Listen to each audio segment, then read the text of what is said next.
আজমির মায়ের কান্না কি আপনি দেখেননি? আপনি ব্যারিস্টার আরমানের মায়ের কান্না কি আপনি দেখেন নাই? কুষ্টিয়া বিশ্ববিদ্যালয়ের শিবিরের সভাপতি সেমিনারে কি হলো, আপনি কি তাদের মায়ের কান্না দেখেন নাই?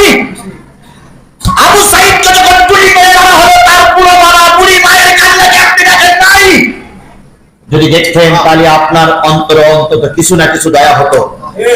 আপনার পরিবারের 7-8 জন সহ 40-45 জন লোক মারা গেল, তাই আপনার এত কষ্ট হলো।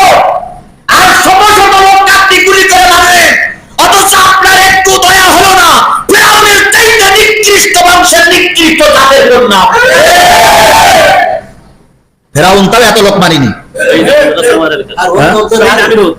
শহীদ আমিনুর এখানে শুয়ে আছে, এই এলাকায় শুয়ে আছে। আমিনুরের মা যদি আজকে আমার কথাটা শুনে, আমিনুরের মায়ের মনে যে ব্যথা, ওই ব্যথাকে আমরা কখনো দূর করতে পারবো? আমিনুরের বাবা সহ আমিনুরের পরিবারের